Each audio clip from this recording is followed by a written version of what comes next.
नमस्कार दोस्तों, स्वागत है आपका अपना ही यूट्यूब चैनल टुडे एग्जाम पर। दोस्तों, जैसा कि रेलवे की कई सारे वैकेंसी इस बार आ गई है और कई तो फॉर्म भरे भी जा चुके और कुछ फॉर्म भरे जा रहे हैं। इन सभी बातों को ध्यान में रखते हुए ये सीरीज हमने चालू कर दिया है रिवीजन के पर्पज़ से। और इसमें ऐसा नहीं कि क्वेश्चन कहीं से अरे गहरे कुछ भी होगा, सभी क्वालिटी क्वेश्चन होगा और मेरे द्वारा मेड क्वेश्चन होगा।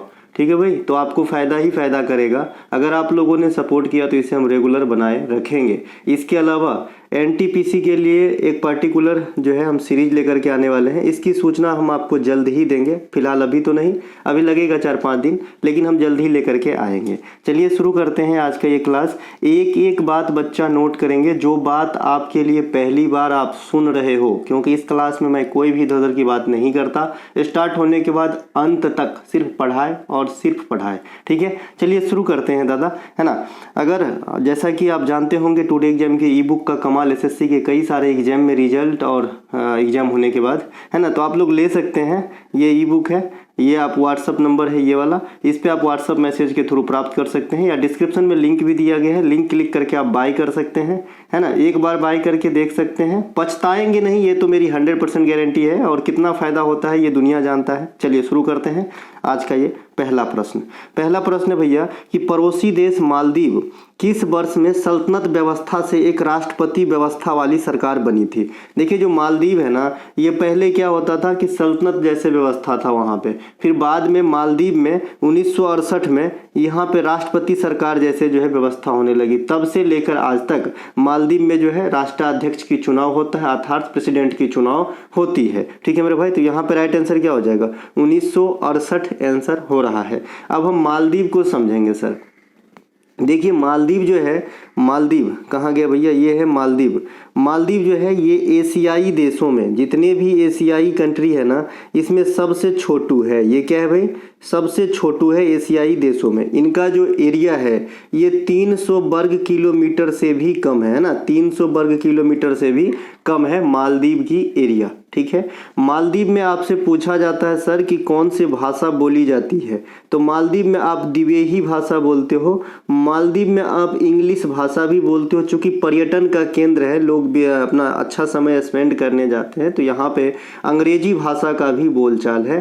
साथ ही साथ श्रीलंका के नज़दीक होने के कारण यहाँ पर आप थोड़ा मोड़ा सिंहली भाषा भी बोल लेते हो। कहाँ पे, मालदीव के अंदर। तो ये मालदीव हो गया भाई, मालदीव, है ना। इनके अलावा मालदीव जो है भारत के जलीय पड़ोसी देश में काउंट होगा, न कि स्थलीय। इनके साथ हमारा स्थल से कोई लेना देना नहीं है, जलीय पड़ोसी देश के तौर पे हम इसे देखते हैं। ठीक है, अब हम चलते हैं आगे थोड़ा सा। ठीक है, अब मालदीव के बगल में है अपना लक्षद्वीप। तो भाई लक्षद्वीप को समझना तो चाहिए ही। यहाँ पे मैं थोड़ा सा नक्शा दिखाना चाहूँगा कि भाई कहाँ पे है मालदीव और कहाँ पे है लक्षद्वीप। देखिए, ये रहा आपका इंडिया वाली पोर्शन और ये है श्रीलंका, है ना, श्रीलंका है। और ये भी शेप पे कौन सा स्टेट होता है, तमिलनाडु। और यहाँ पे आप देख रहे हैं अपना लक्षद्वीप है, जो केरल के समीप होगा। और लक्षद्वीप के दक्षिण में है मालदीव। इस देश की बात हमने अभी ऊपर के स्लाइड में करा है ना। यहाँ पे लक्काद्वीप सागर है, लक्षद्वीप सागर जिसे कहते हैं। ठीक है, अब आपसे क्वेश्चन अभी पिछला सीजीएल में एसएससी ने पूछा था कि भाई ये जो लक्षद्वीप के दक्षिण में कौन सा देश स्थित है, तो मालदीव यहाँ पे सीधा सीधा फ्री का नंबर दे रहा था, ये हो गया। यहाँ पे आप श्रीलंका को देख रहे हैं, श्रीलंका जो है अपना जलीय पड़ोसी देश है। और ये वाला जो आपका सीमा रेखा है इसे पाक जलडमरू मध्य कहते हैं, या फिर राम सेतु कहते हैं। मन्नार की खाड़ी भी के द्वारा भी श्रीलंका और भारत के बीच में बाउंड्री तय करी जाती है। ये बात हमने कल भी करा था। ठीक है, अब हम चलते हैं लक्षद्वीप की कुछ और समझते हैं कि लक्षद्वीप आखिर लक्षद्वीप तक कैसे पहुंचा। देखिए, लक्षद्वीप जो है ना, सबसे पहले लक्षद्वीप जो है आपके 1956 में जो है 1956 में अस्तित्व में आया। ठीक है, इनके अलावा 1973 में इसका आधुनिक नाम पड़ा, यानी लक्षद्वीप नाम पड़ा। तो पहले क्या नाम हुआ करता था इसका, पहले इसका नाम हुआ करता था लक्काद्वीप, है ना, लक्काद्वीप नाम हुआ करता था, या अमीनी द्वीप नाम हुआ करता था। तो ये ध्यान रखेंगे, लक्षद्वीप का आधुनिक नाम कब पड़ा, 1973 के अंदर पड़ा था, 1956 में अस्तित्व में आया था, है ना। लक्षद्वीप में अपन भाषा की बात कर लेते हैं साहब, कौन से भाषा बोली जाती है, तो मालदीव के नज़दीक में होने के कारण यहाँ भी दिवेही भाषा बोली जाती है। दिवेही या दिवेही लोग बोलते हैं, है ना। यहाँ पे एक महाभाषा बोला जाता है, महल भी बोलते हैं, माहे भी बोलते हैं, महा, है ना। तो महल भाषा, महल अभी कल या परसों ही मैंने आपको बताया था, है ना। केरल के समीप होने के कारण मलयालम टोन भी आपको मिलेगा लक्षद्वीप के अंदर। तो ये कुछ भाषाएं हैं जो लक्षद्वीप के अंदर बोली जाती है। अब सर आता है कि लक्षद्वीप में सबसे बड़ा द्वीप और सबसे छोटा द्वीप कौन सा है, क्योंकि ऐसे कई बार एग्जाम में क्वेश्चन राइज होती है, ठीक है। तो सबसे बड़ा और सबसे छोटा का बात कर लेते हैं। तो लक्षद्वीप में सबसे छोटू द्वीप का नाम है ब्रीटा द्वीप। क्या है भाई? ब्रीटा द्वीप सबसे छोटू बसा हुआ द्वीप है लक्षद्वीप के अंदर। लक्षद्वीप के अंदर ऐसा नहीं कि 50-50 किलोमीटर का द्वीप है, बहुत छोटा छोटा, 1.5 किलोमीटर, 2 किलोमीटर, 4 किलोमीटर, ऐसा ही है, समझिएगा, है ना। तो ये ब्रीटा द्वीप जो है ये सबसे स्मॉलेस्ट है आपका, कहाँ पे? लक्षद्वीप के अंदर, है ना। और सबसे जो आपका बिग साइज में हो जाएगा या विशाल कहिए, है ना, तो ये हो जाएगा, उसका नाम है एंड्रॉइड द्वीप। क्या नाम है भाई? एंड्रॉइड नहीं है ये, एंड्रॉइड इस प्रकार से नाम है, एंड्रॉइड द्वीप नाम है ना। ये जो है ये सबसे विशाल द्वीप है आपका लक्षद्वीप समूह का। और सबसे छोटू द्वीप कौन सा है? आपका ब्रीटा द्वीप। ब्रीटा से कुछ याद आ रहा हो तो बता देना, है ना। नृत्य का नाम भी है ब्रीटा, जो पश्चिम बंगाल में महिलाओं के द्वारा उनके बच्चों में चेचक न फैले उनकी कामना से करी जाती है। फिलहाल मैं आर्ट एंड कल्चर नहीं, यहाँ पे मैं आपको ज्योग्राफी पढ़ा रहा हूँ, है ना। एक प्रश्न है ज्योग्राफी का भैया, मिक्स क्वेश्चन है तो कोई भाग मत जाना, ठीक है। तो ये एंड्रॉइड द्वीप है और सबसे बड़ा, ब्रीटा सबसे छोटू, है ना। तो ये लक्षद्वीप की बात हमने कर लिया है। यहीं पे एक से आप क्वेश्चन बहुत बार आपसे पूछा जाता है कि बैरन द्वीप कहाँ पे स्थित है। तो ये जो बैरन द्वीप है ये आपका अंडमान निकोबार में स्थित है, बैरन द्वीप। तो लगे हाथ इसे भी याद कर लीजिएगा, ये सक्रिय ज्वालामुखी है इंडिया का और एकमात्र सक्रिय ज्वालामुखी है, ठीक है। चलते हैं आगे। अब लक्षद्वीप के बारे में सब कुछ बता दिया, एक छोटा सा चीज बच गया है वो बता देते हैं। यूनियन टेरिटरीज में भी ना ये सबसे छोटू है। इसकी राजधानी कहाँ पे रहेगा? कावारती रहेगा। और वेरी इंपॉर्टेंट कि भाई ये जो है अपना हाई कोर्ट वाला कामकाज किसके हाई कोर्ट में साझा करता है? तो केरल राज्य के हाई कोर्ट में साझा करता है। बहुत छोटा सा प्रश्न और पूछता है कि लक्षद्वीप कहाँ स्थित है? तो अरब सागर में स्थित है, अरब सागर में स्थित है। और जो आपका अंडमान निकोबार इधर पे है, देखिए यहाँ पे है, तो ये कहाँ पे है? ये बे ऑफ बंगाल, बंगाल की खाड़ी में स्थित है, ठीक है। तो ये सब जो है थोड़ा बहुत ध्यान आपको रखना होगा। हम चलते हैं आगे। अच्छा, अगर आपको बात करेगा कि भाई कौन सा एशियाई कंट्री भारतीय साइड से इक्वेटर के समीप है, इक्वेटर समझते हैं ना, भूमध्य रेखा, है ना। तो यहाँ पे आप मालदीव को इक्वेटर के समीप देख रहे हैं, ठीक है। इंडोनेशिया भी अपना इस साइड में है, तो ये भी इक्वेटर के पास है, लेकिन ये भी है। चलते हैं आगे। अगला प्रश्न है हमारा प्रश्न नंबर 2, है ना। प्रांतीय संविधान समिति का नेतृत्व किसके द्वारा किया गया था, है ना। जल्दी में मत आना, गलती हो जाएगा। प्रांतीय संविधान समिति का नेतृत्व किसके द्वारा किया गया था? इसमें ऑप्शन है सच्चिदानंद सिन्हा, एम.एन. रॉय, डॉक्टर राजेंद्र प्रसाद, सरदार वल्लभ भाई पटेल। क्या आंसर करेंगे सर? सरदार वल्लभ भाई पटेल को आंसर लगाना है सर। चौंक गए, चमक गए हीरो? नहीं, ये सरदार वल्लभ भाई पटेल ही आंसर होगा। आप सही सुन रहे हैं। यहाँ पे प्रांतीय लिखा है, यहाँ पे प्रांतीय लिखा है। आपको याद होगा कि भाई जो देसी आपका रियायत वगैरह था उनको जो है भारतीय भूभाग में मिलाने का जिम्मेवारी किसे सौंपा गया था? सरदार वल्लभ भाई पटेल को। तो इसी से यहाँ पे आप याद रख सकते हैं इन चीज़ों को, ठीक है। अब आते हैं इन सब जो भी और भी महानुभाव के नाम हैं, इनसे बारे में जो भी क्वेश्चन बनते हैं आपके एग्जाम्स के अंदर वो देख लेते हैं। देखिए, सबसे पहले बात आती है कि संविधान सभा का विचार सबसे पहले किसके मन में आया? चीज़ों को समझेंगे बड़े धीरे से।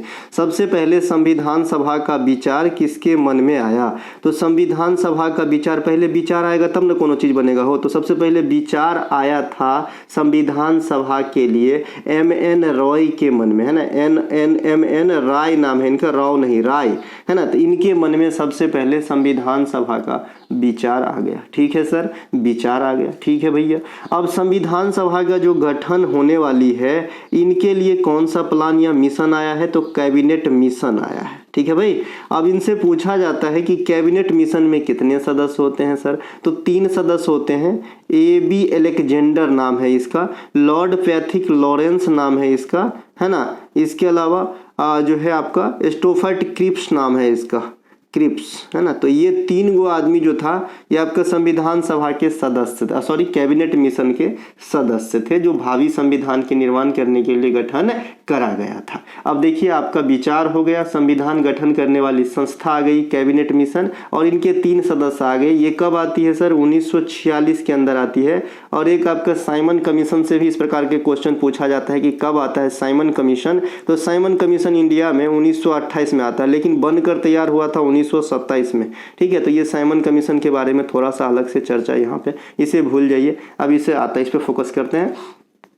देखिए तो आप भाई मतलब विचार भी दे दिया, जो बॉडी गठन करेगा संविधान सभा का वो भी निर्माण करने वाली जो आपका मिशन है कैबिनेट मिशन वो भी आ गया। अब आता है कि इसमें संवैधानिक सलाहकार कौन थे? तो संवैधानिक सलाहकार थे सर BN राव। अब ये हैं BN राव, पहले था MN राय, ठीक है, अब ये है BN राव। तो BN राव कौन है भाई? संवैधानिक सलाहकार नियुक्त किए गए थे, ठीक है। तो ये अभी 3 चीज समझ में आए। अब आते हैं यहाँ पे, ये सच्चिदानंद सिन्हा साहब हैं। क्या होता है कि संविधान सभा के लिए पहली बैठक 9 दिसंबर 1946 को करी जाती है। तो इनमें जो है सबसे बुजुर्ग सदस्य उस बैठक में जो भी आए रहते हैं, पार्टिसिपेट किए रहते हैं, उनमें सबसे बुजुर्ग सदस्य रहते हैं सच्चिदानंद सिन्हा। तो इन्हें सर्वसम्मति से, है ना, बिना कोई चुनाव वगैरह के सर्वसम्मति से चुने जाते हैं आपका अध्यक्ष के रूप में, टेम्परोरी, अस्थाई, है ना, अस्थाई अध्यक्ष के रूप में चुने जाते हैं। इसी प्रकार से क्वेश्चन जब सर्वसम्मति मुंह से निकल गया है तो आपसे पूछा जाता है कि भारत का एकमात्र राष्ट्रपति जिसे सर्वसम्मति से चुना गया वो है नीलम संजीवा रेड्डी, है ना।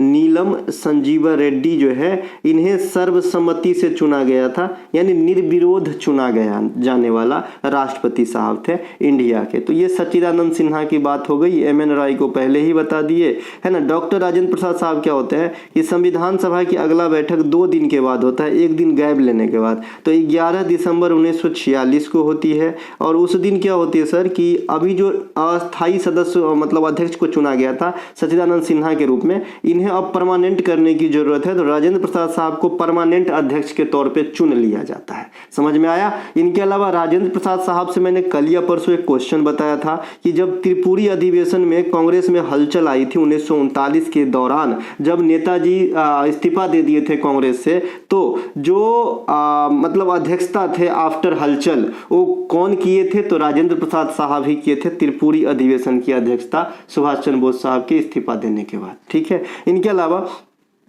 इनके बारे में ये क्वेश्चन का आंसर ही है सर सरदार वल्लभ भाई पटेल। साथ ही साथ इनके बारे में बहुत कुछ जानना है आपको। आयरन मैन ऑफ इंडिया कहा जाता है, आयरन मैन ऑफ हम इंडिया का कहते हैं किन्हें? सरदार वल्लभ भाई पटेल को कहते हैं। देसी रियासत को मिलाने का काम किनको दिया गया था सर? सरदार वल्लभ भाई पटेल को दिया गया था। सरदार वल्लभ भाई पटेल, है ना, इनके नाम पे स्टेचू ऑफ यूनिटी है। ये कहाँ पे है? गुजरात के एकता नगर में है। एकता नगर का पुराना नाम क्या था? तो केवड़िया हुआ करता था। अब एकता नगर से जो है ना एगो एकता दिवस इंडिया में मनाया जाता है। एकता दिवस कब मनाते हैं इंडिया में? 31 अक्टूबर को मनाते हैं ना, 31 अक्टूबर को जो है आप एकता दिवस के रूप में मनाते हैं, जो सरदार वल्लभ भाई पटेल के जन्मदिन होगा। चलते हैं आगे। इनके अलावा अगला जो हमारा प्रश्न है, अच्छा एक बात यहीं पे बताना सही रहेगा, जैसे अभी आपने देखा कि भाई 9 दिसंबर था, फिर 11 दिसंबर था, फिर 13 दिसंबर को क्या होता है 2 दिन के गैप के बाद कि भाई आपका जो है उद्देश्य प्रस्ताव जवाहरलाल नेहरू के द्वारा, किन्हें? JLN के द्वारा, जवाहरलाल नेहरू के द्वारा जो है संविधान सभा के समक्ष पेश किया जाता है।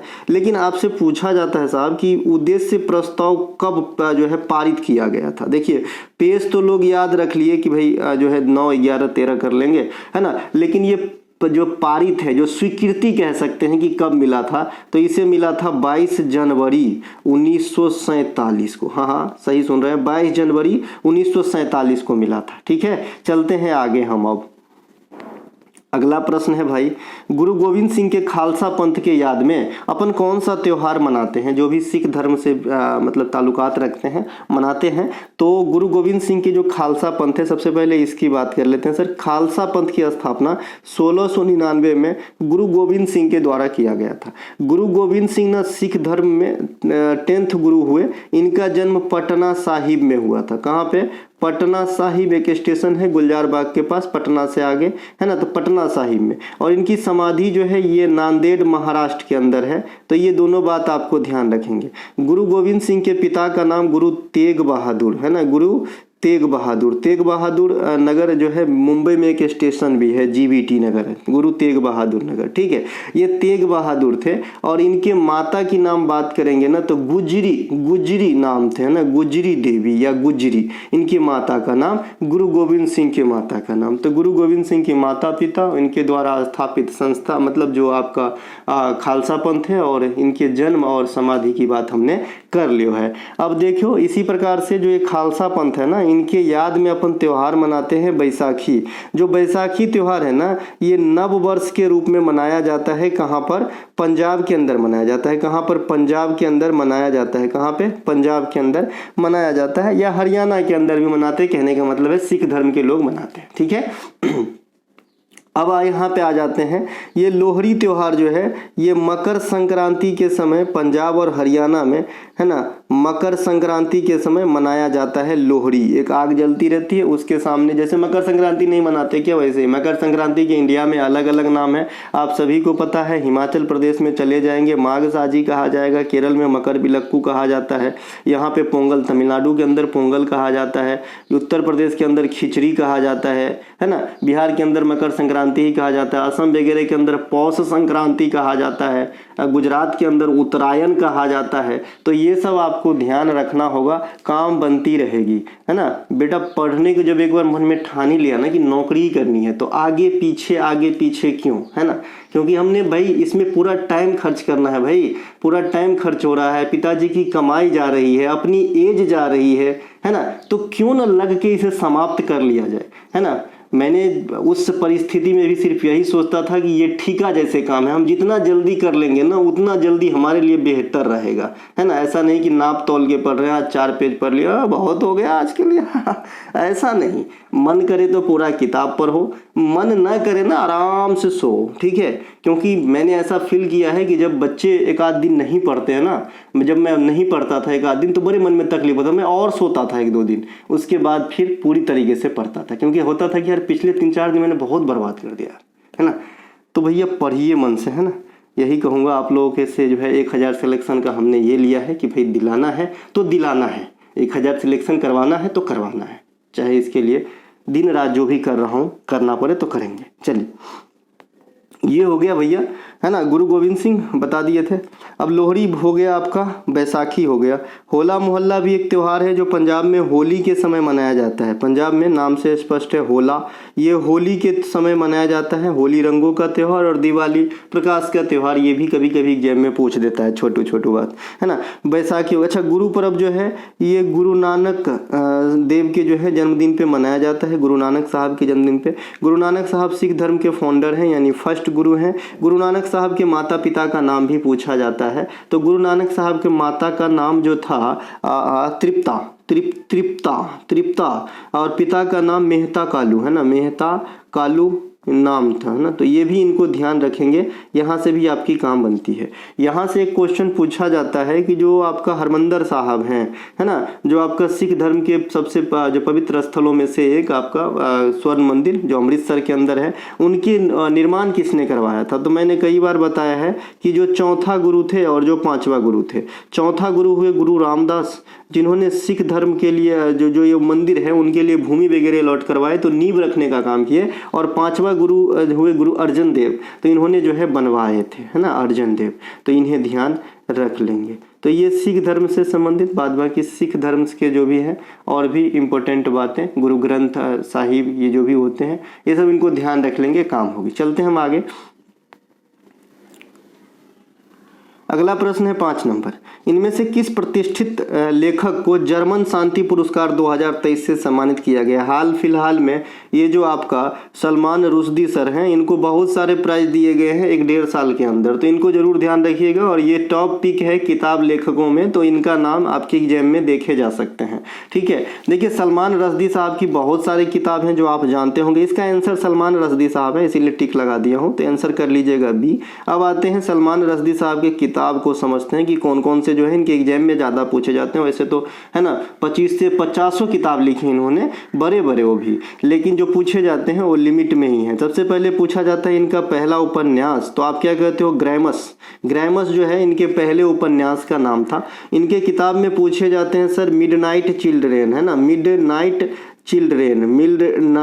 चिल्ड्रेन नामक पुस्तक जो है इनके किताब में पूछे जाते हैं। इनके किताब में पूछे जाते हैं सैटनिक वर्सेज, है ना, सैटनिक वर्सेज जो है इनके किताब में पूछे जाते हैं। द सेम भी है एक, ये किताब पूछे जाते हैं इनके किताबों में। तो ये रहा आपका सलमान रश्दी साहब के कुछ इंपॉर्टेंट बुक जो आपके एग्जाम में आते हैं। अरुंधति राय ये भी जो है महान लेखकों में से हैं, तो इनके किताब का नाम भी है गॉड ऑफ स्मॉल थिंग्स। ये काफ़ी बार पूछे जाते हैं, गॉड ऑफ स्मॉल थिंग्स, है ना, गॉड ऑफ स्मॉल थिंग्स। ये किताब भी इनके जो है काफ़ी पॉपुलर हैं, आपके एग्जाम में आते हैं। The ministry of utmost happiness का नाम सुना होगा आप। The ministry of utmost happiness.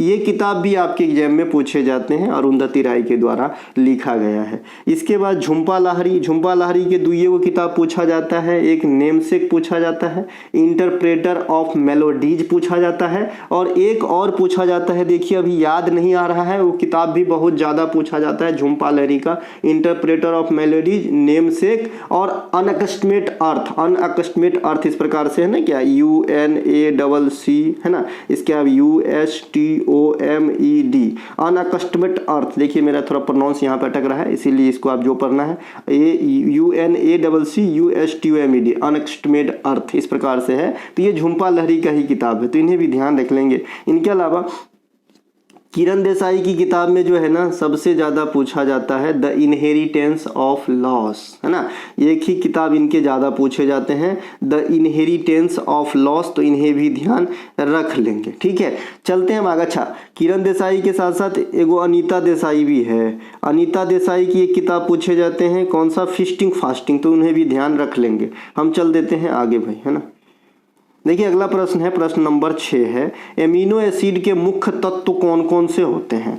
Amino acid के जो है ना मुख्य तत्व कौन कौन से होते हैं। एमिनो एसिड सबसे पहले है ना प्रोटीन से जुड़ा हुआ बात, है ना, प्रोटीन से जुड़ा हुआ बात एमिनो एसिड। तो एमिनो एसिड वास्तव में क्या है, तो आप कहेंगे प्रोटीन है। ठीक है, मानव शरीर में एमिनो एसिड से क्वेश्चन पूछा जाता है, कितने प्रकार के पाए जाते हैं, तो 20 टाइप्स के पाए जाते हैं एमिनो एसिड मानव ह्यूमन बॉडी के अंदर। तो ये एक बात अलग से ध्यान रखना है।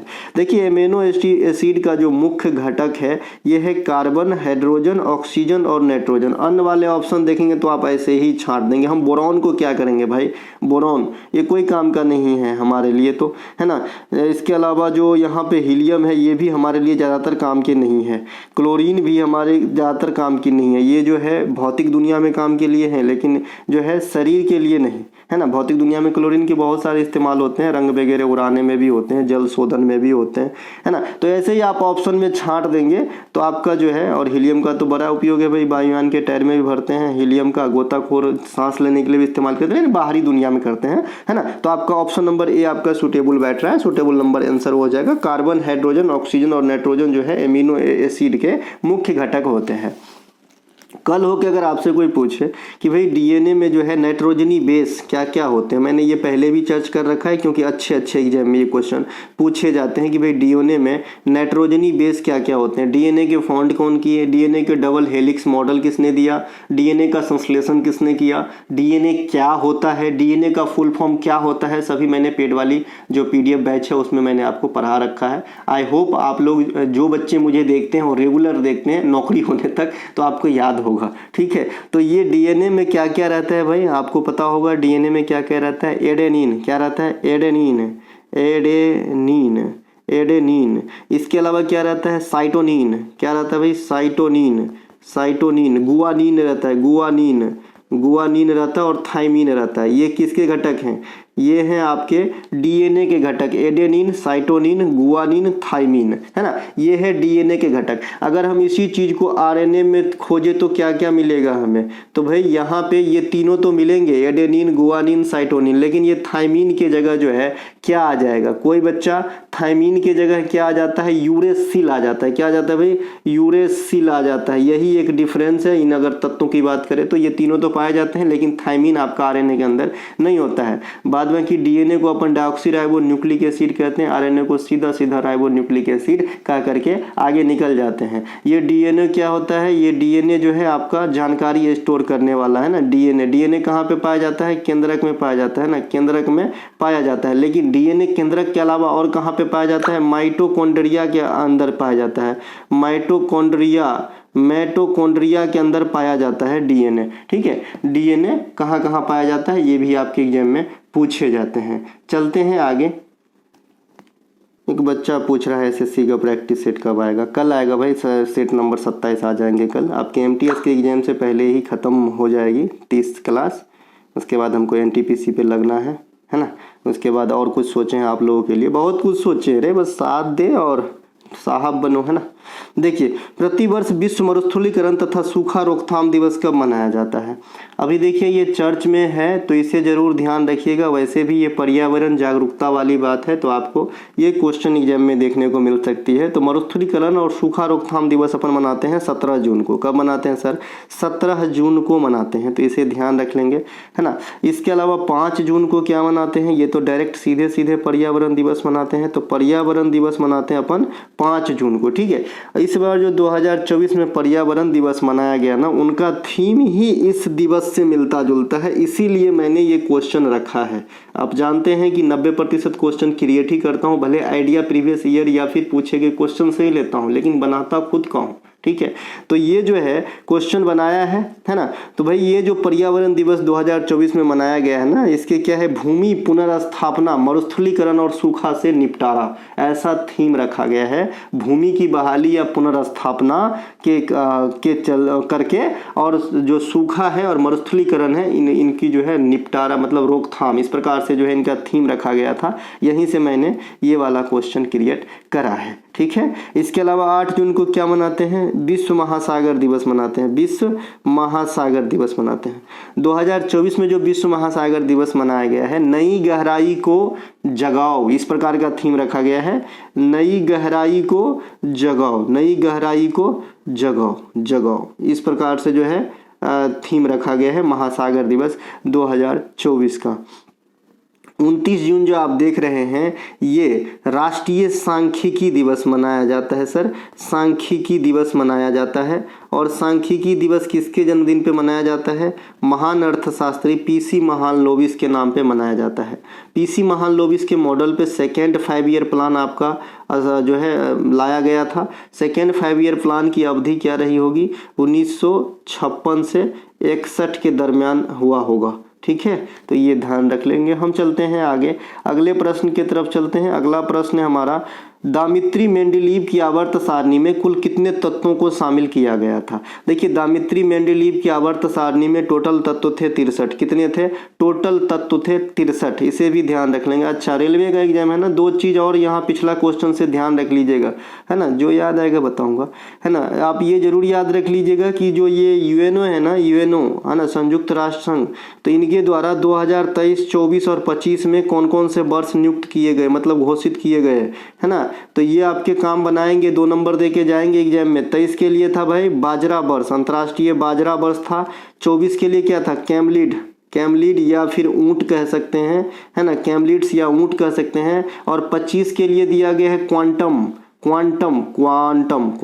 दिया गया है, क्वांटम एंड आईटी, है ना, क्वांटम एंड आईटी दिया गया है, क्वांटम विज्ञान एंड सूचना प्रौद्योगिकी, इस प्रकार से 2025 के लिए। तो ये तीनों ध्यान रखेंगे, 23 बाजरा, 24 ऊंट और 25 क्वांटम, है ना, यूएनओ के द्वारा जो घोषित करा गया है। इनके अलावा दामित्री मेंडेलीव हो गया, है ना।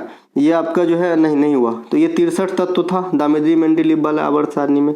जो न्यूलैंडस ने अष्टक का नियम दिया था उसमें 56 तत्व थे। 91 जो आप देख रहे हैं ये क्या है, 91 है आधुनिक आवर्त सारणी के मेटल वाला पोर्शन, यानी 91 धातु तत्व है आधुनिक आवर्त सारणी के अंदर। तो ये मेंडलीव की आवर्त सारणी बताए थे 1869 में जो है आया था। लेकिन एक बात यहीं पे लगे हाथ बताया था कि अगर आपको पूछे कि भाई जर्मन पत्रिका में मेंडलीव की आवर्त सारणी का प्रकाशन कब हुआ था, तो 1872 आंसर करना है, न कि 1869 आंसर करना है। मेंडलीव की जो आवर्त सारणी है, मेंडलीव की जो आवर्त सारणी है ये किस पे आधारित हुआ करता था, परमाणु भार पे आधारित हुआ करता था। और जो आधुनिक आवर्त सारणी है परमाणु क्रमांक पे आधारित हुआ करता है ना। न्यूलैंडस ने अष्टक का नियम कब दिया था, 1866 में दिए थे। हाँ सही है, 1866 में दिए थे, है ना। और जो आपका क्या बोलते हैं उनको कहाँ तक लागू हुआ था, तो कैल्शियम तक ही लागू हो पाया था। ये बात हमने कल भी करा था। चलते हैं आगे। आधुनिक आवर्त सारणी में कुल कितने कृत्रिम तत्व शामिल है, लो दो प्रश्न एक जैसा हो गया है ना, ठीक है कोई नहीं।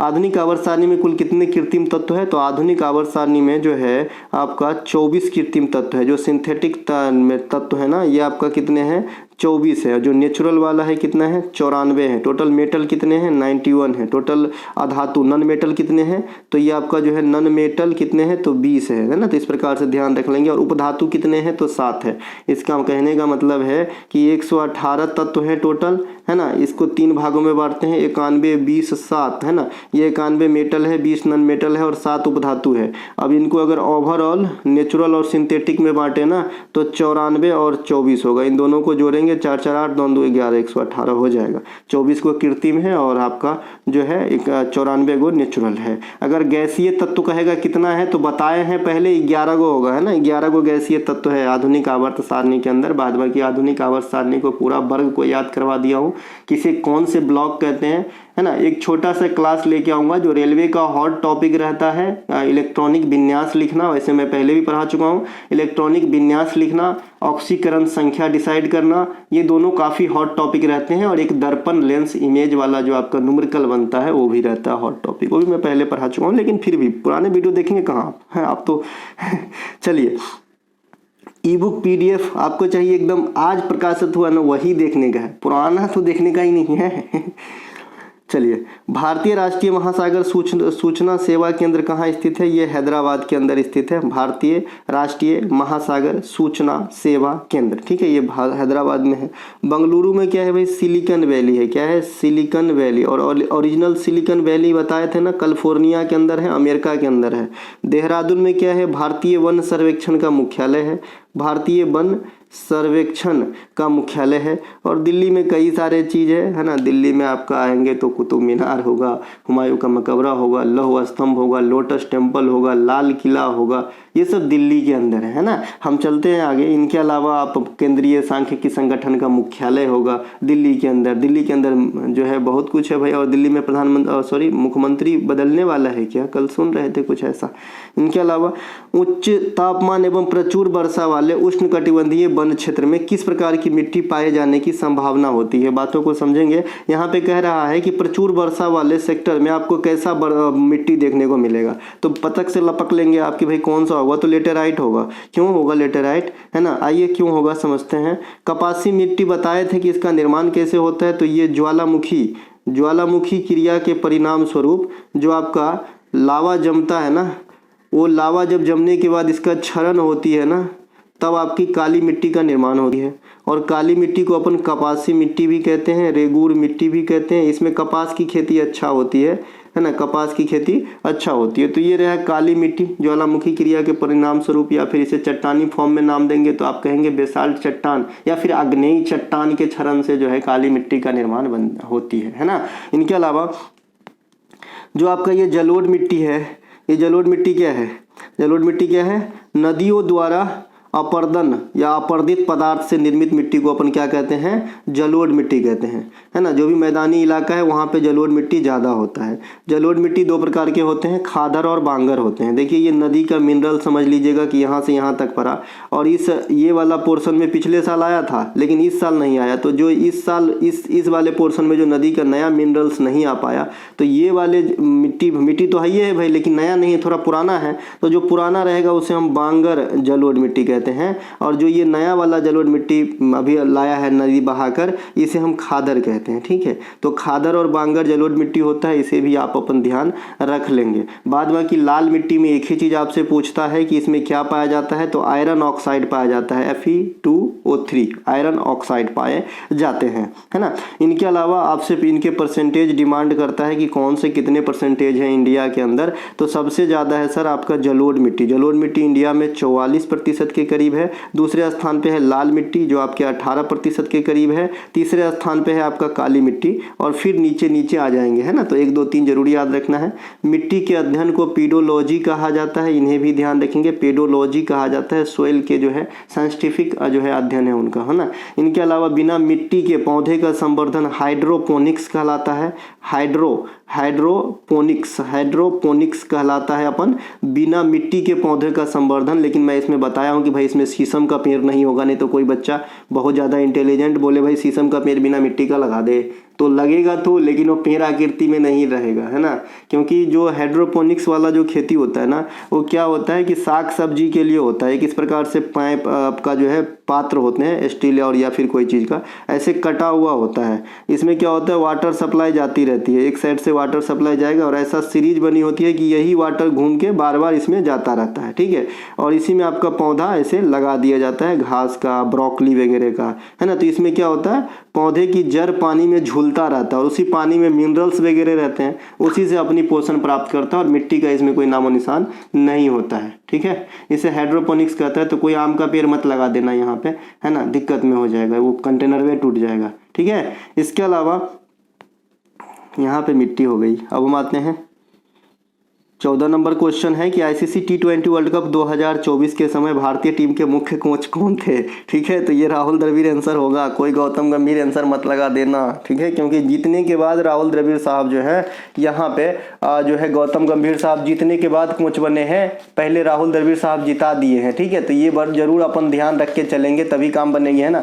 ऐसे क्वेश्चन आपके एग्जाम में पूछे जा सकते हैं, इसीलिए मैंने यहाँ पे रख लिया है। इसके अलावा जो है जो आपका जो आईसीसी T20 वर्ल्ड कप 2024 हुआ, विजेता रहा था अपन इंडिया और उप विजेता रहे थे साउथ अफ्रीका। मैच हुआ था विंडीज और यूएसए के अंदर कंबाइंड रूप से।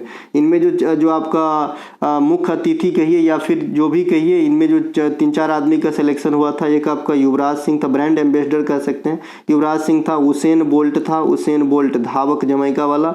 इनके अलावा शाहिद अफरीदी भी थे, है ना, शाहिद अफरीदी भी थे, चीफ मतलब ब्रांड एम्बेसडर के अंदर T20 वर्ल्ड कप 2024 के लिए। तो कोच हो जाएगा राहुल द्रविड़। भारत के वर्तमान मुख्य कोच कौन है क्रिकेट के, गौतम गंभीर साहब है, इन्हें ध्यान रखेंगे। रवि शास्त्री साहब पहले रह चुके हैं। अनिल कुंबले साहब को जंबो भी कहा जाता है। अनिल कुंबले साहब भारत के वैसे महान बॉलर हैं, हाँ मेरे ख्याल में सबसे ज़्यादा विकेट भी, हाँ सबसे ज़्यादा विकेट लेने वाले भी भारतीय अनिल कुंबले ही हैं। इनके अलावा जो अनिल कुंबले हैं, इन्होंने 10 विकेट लिए थे, जो वर्ल्ड के मात्र 3 आदमी में अपना नाम दर्ज कराए हैं, और ये सेकेंड आदमी बने थे आफ्टर जिम लेकर, है ना। तीसरा आदमी एजाज पटेल बने कि भाई एक टेस्ट क्रिकेट के सभी 10 विकेट ले लिए एक पारी की, है ना। इनके अलावा ये जो क्रिकेट है ना, यहाँ से क्वेश्चन चाहे आप एसएससी का एग्जाम दो, रेलवे का दो और इंडिया में कोई भी एग्जाम दो, आपको छोड़ेगा नहीं। इतनी लोकप्रिय हो चुका है ना, यहाँ से क्वेश्चन पूछता है। जो क्रिकेट वर्ल्ड कप है, पुरुष वाला बता दिए थे 1975 में, और महिला वाला शुरू होता है 1973 में। ये 50 ओवर वाले की बात हो रही है। T20 वाले पुरुष वाले से शुरू हुआ था 2007 में, महिला वाला शुरू हुआ था 2009 में। ये T20 फॉर्मेट की बात हो रही है ना। पहली टेस्ट चैंपियनशिप, विश्व टेस्ट चैंपियनशिप पहली बार 2019-2021 के लिए खेला गया था। पहले में विजेता कौन रहे थे, न्यूजीलैंड। उप विजेता कौन रहे थे, इंडिया, है ना। फिर दूसरा एडिशन इसका आया अभी 2021-2023, ये भी अब संपन्न हो चुका है। इसमें विजेता कौन रहा, ऑस्ट्रेलिया। उपविजेता कौन रहा? तो इंडिया। तो अब यहाँ से मैं ये बताना चाह रहा हूँ कि 2 बार वर्ल्ड टेस्ट चैंपियनशिप हुआ, दोनों बार में रनर अप कौन रहा? इंडिया रहा। ठीक है, जो पिछला वर्ल्ड कप 2023 में आपका 50 ओवर वाला हुआ, उनमें विजेता ऑस्ट्रेलिया, उपविजेता कौन रहा? इंडिया ही रहा था, है ना। टेस्ट क्रिकेट में, है ना, टेस्ट क्रिकेट में कितने ओवर बॉलिंग कर सकते हैं कोई बॉलर? अनलिमिटेड, है ना। वनडे में 10 ओवर और T20 में 4 ओवर। क्रिकेट के खेल में आप कितने तरीके से आउट हो सकते हो? 10 तरीके से। बाद बाकी इनके शब्दावली तो आपको पता ही है। सबसे पुराना घरेलू सीरीज अपना कौन सा है? रणजी ट्रॉफी। कब स्टार्ट हुआ था? 1934 में, महाराणा रंजीत सिंह के नाम पे। ठीक है, ये सब जो है ध्यान रखना। BCCI की स्थापना भी पूछा जाता है, 1928 में हुआ था, मुंबई में इसका हेड क्वार्टर है। इनके अलावा 15 भारत के किस राज्य में 5वीं सबसे अधिक विधानसभा सीट है? कोई बच्चा जो बहुत ज़्यादा एकाग्र हो के पढ़ रहा हो, कोई बच्चा बता सकते हैं इन चीज़ों को? आइए मैं बताता हूँ। महाराष्ट्र।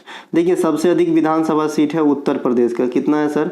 403 सीट है उत्तर प्रदेश में विधानसभा के अंदर, तो सबसे ज़्यादा हो जाएगा उत्तर प्रदेश में। ठीक है, इसके बाद दूसरे नंबर पे विधानसभा सीट में आ जाता है अपना पश्चिम बंगाल, जहाँ पे 294 विधानसभा सीट है। 3 नंबर पे आ जाता है महाराष्ट्र, 288 या 286, एक सेकेंड, 288 ही होगा, है ना, 288 होगा महाराष्ट्र के अंदर।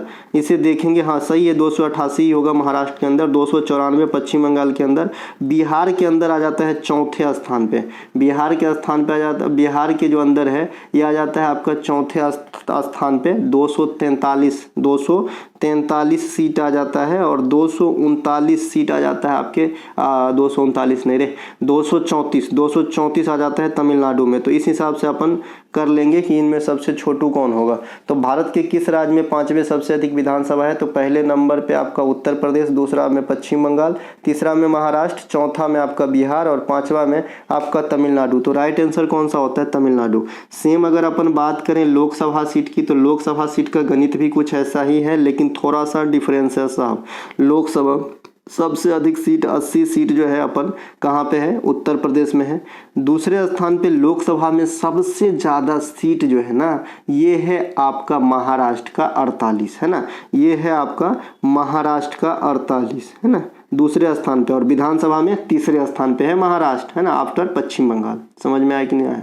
अगर विधानसभा में कहेगा तो, लोकसभा में कहेगा तो, दोनों में टॉप पे कौन? यूपी। दूसरा स्थान लोकसभा में, दूसरा स्थान कौन रखता है? तो महाराष्ट्र। अब विधानसभा में दूसरा स्थान कौन रखता है? तो पश्चिम बंगाल। ये चीज़ को घर पे क्लियर कर लेंगे, ज़्यादा ठीक रहेगी। ठीक है, इसके अलावा बिहार में 40 और 16 56, यानी 40 गो लोकसभा का सीट है, 16 गो राज्यसभा का सीट है। ठीक है, ये ध्यान रखेंगे। तमिलनाडु में लोकसभा की सीट 39 है, 39 है, ये ध्यान रखेंगे। स्टालिन मुख्यमंत्री है तमिलनाडु की। इनके अलावा 16 नंबर क्वेश्चन है, इनमें से कौन सी संस्था संवैधानिक निकाय नहीं है? मैंने सीधा सीधा याद रखने को क्या बताया? संवैधानिक निकाय आप कैसे समझेंगे? जिनके लिए आपको आर्टिकल वगैरह सुनने को मिलता होगा, समझ लीजिए संवैधानिक निकाय है। ठीक है, तो यहाँ पे विधि आयोग में मिलेगा क्या? निर्वाचन आयोग में तो मिलेगा, अंतर्राज्यीय परिषद में मिलेगा, वित्त आयोग मिलेगा? नहीं है ना, पूछा है, सही है भाई। तो विधि आयोग नहीं है भाई, तो विधि आयोग आपका आंसर हो जाएगा। विधि आयोग जो है ये संवैधानिक निकाय नहीं है। विधि आयोग संवैधानिक निकाय नहीं है, यह एक परामर्शी निकाय है, परामर्शदात्री निकाय है। ठीक है, गैर संवैधानिक भी कह सकते हैं, परामर्शदात्री भी कह सकते हैं। बाद बाकी निर्वाचन आयोग के लिए आर्टिकल 324 से 329 आप सभी को पता है। अंतर्राज्यीय परिषद भी आपका जो है संविधान के अंदर, वित्त आयोग भी आपके संविधान के अंदर 280 प्रेसिडेंट वाला, तो ये सब जो है बाद बाकी विधि आयोग नहीं है।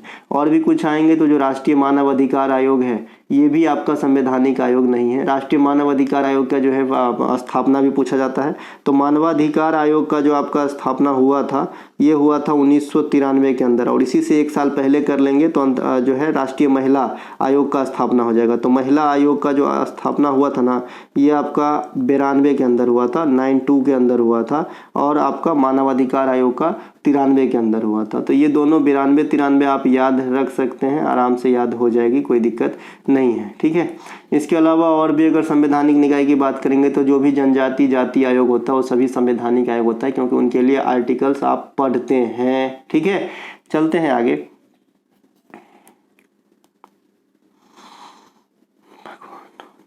अगला है जल शोधन में कौन सी प्रक्रिया का प्रयोग किया जाता है? जो जल शोधन होता है इनमें कौन सी प्रक्रिया इसमें से आपको प्रयोग किया जाता है?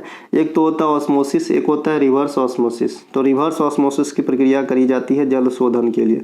जल शोधन के लिए जो इस्तेमाल किया जाता है चीज़, उसका नाम क्या है? फिटकरी भी है, फिटकरी भी होता है, फिटकिरी या फिटकरी होता है, फिटकरी होता है ना। जल शोधन के लिए इस्तेमाल किया जाता है फिटकरी का। रिवर्स ऑस्मोसिस प्रक्रिया अपनाई जाती है यहाँ पे, है ना। आसवन विधि से आप क्या करते हो? समुद्री जल को शुद्ध करते हो। समुद्री जल जो होता है ना, ये डिस्टिलेशन या आसवन विधि से शुद्ध होता है कि नीचे से जो है टेम्परेचर दो, यानी जो है बर्नर में आग लगा के पानी को गर्म करो और ये भाप को जो है ना दूसरी जगह जो है इकट्ठा कर लो। संघनन होकर जब टप टप करके नीचे गिरेगा तो इसे हम क्या कहते हैं भाई?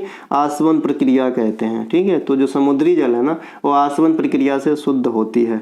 इसके अलावा एक टर्गर प्रेशर, ये टर्गर प्रेशर सेल में यूज होता है, कोशिका में यूज होता है। टर्गर प्रेशर जो है ना ये सेल में कोशिका के अंदर यूज होता है, यानी जो कोशिका में तरलीय भाग होता है ना वो कोशिका भित्ति के अपोजिट में बल लगाने का काम करता है ना, प्रेस करने का काम करता है। वो टर्गर बल होता है, वहाँ पे टर्गर प्रेशर कहते हैं इसे। तो ये आपका सेल के अंदर होती है।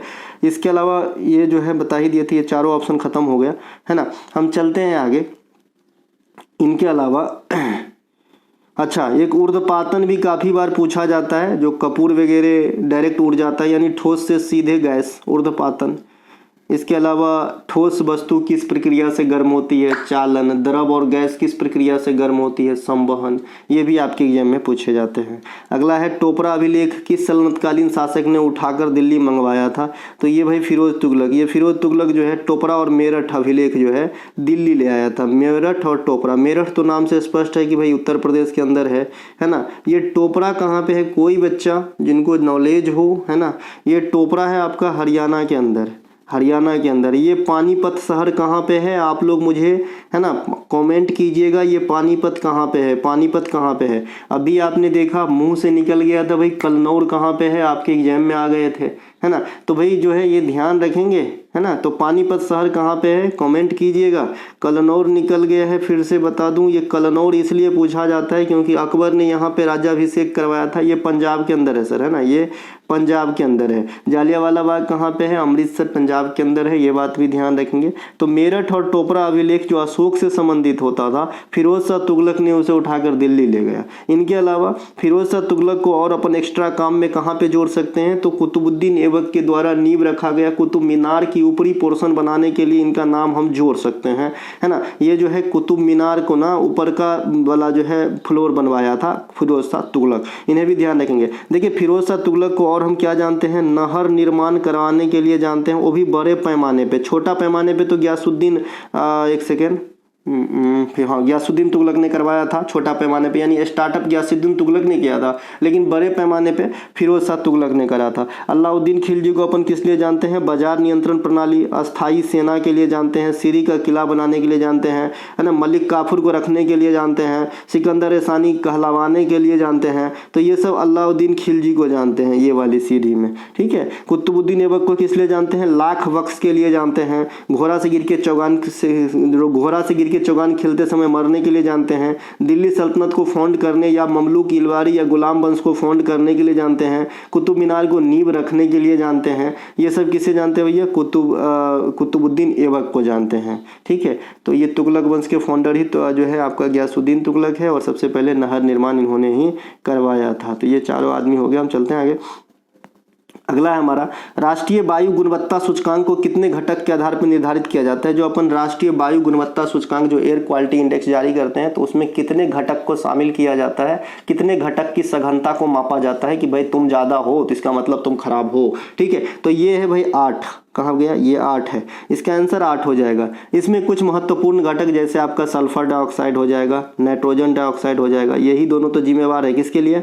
अम्लीय वर्षा के लिए। किसके लिए भाई? अम्लीय वर्षा के लिए। अम्लीय वर्षा किसे कहते हैं? जब वर्षा की जल में पीएच वैल्यू 5.8 से कम होने लगे, है ना, तो उस वर्षा को क्या कहते हैं? अम्लीय वर्षा कहते हैं, ठीक है। अम्लीय वर्षा यानी 6 के नीचे आने लगे तो अम्लीय वर्षा हो जाती है। इसके कारण बिल्डिंग्स वगैरह की चमक जो है घटने लगती है, यानी जो रेन वाटर जो है एसिडिक हो जाता है ना, ये ध्यान रखेंगे। इनके अलावा और भी जो घटक में आ जाएंगे जैसे कार्बन मोनोऑक्साइड भी होता है। इसके अलावा और बात करें तो सीसा होता है, पीबी होता है, पीबी, है ना, पीबी, ये सब भी ध्यान रखेंगे, है ना। ये सब जो है आपका ध्यान रखना। ये घटक है वायु इंडेक्स जारी करने का। अभी अपना HDI इंडेक्स कितना है लेटेस्ट वाला, 134 है। अपना स्कोर कितना है HDI स्कोर 0.644 है। अच्छा, HDI इंडेक्स जारी करने में कौन कौन से कसौटी यानी मानक को जो है देखा जाता है, तो जीवन प्रत्याशा इंडिया का जीवन प्रत्याशा कितना है, थोड़ा सा बढ़ा है। इनके अलावा और क्या, शिक्षा देखा जाता है, स्कूलिंग टाइम देखा जाता है इसके अंदर, और प्रति व्यक्ति आय भी देखा जाता है इनके अंदर। यानी इन सब के आधार पे जो है UNO के द्वारा HDI इंडेक्स जारी करी जाती है। अपना 134 नंबर है फिलहाल वाला। इनके अलावा निम्नलिखित में से कौन सी नदी गंगा नदी को बांग्लादेश में जाने से पहले मिल जाती है, तो भाई मेघना मिलती है क्या, नहीं, ये तो गंगा का नाम ही है सर। गंगा और ब्रह्मपुत्र यानी यमुना की संयुक्त जलधारा को मेघना कहते हैं बांग्लादेश के अंदर, तो ये तो अपना आंसर ना होगा भाई। ब्रह्मपुत्र नहीं भाई, ब्रह्मपुत्र तो बांग्लादेश में तैरने के बाद मिलता है भाई, है ना, तो ये भी नहीं होगा आंसर। महानंदा ये सही आंसर है, महानंदा। जोंक जो है ये इनकी सहायक नदी है, ये नहीं तो मिलेगा कहाँ से। जोंक और तेल नदी जो है ये महानदी का सहायक नदी है ना। महानदी के सहायक नदियों में जोंक नदी आती है, तेल नदी आती है ना, हंसदेव नदी भी आती है, हंसदेव भी आती है ना। तो यहाँ पे राइट आंसर आपका महानंदा हो जाएगा सर। बाद में कि नीचे गंगा नदी प्रणाली को थोड़ा सा देख लेते हैं। यहाँ पे आपने कई बार देखा होगा मेरे से। देखिए ये जो है गंगा नदी कहाँ से निकलती है ना, गंगोत्री हिमानी से निकलती है ये वाला, है ना। यमुनोत्री से यमुना निकल गई, ये यमुना है ना, तो इसे अभी भूल जाइए 2 मिनट के लिए। ये है गंगा, ये मोटा वाला, ठीक है।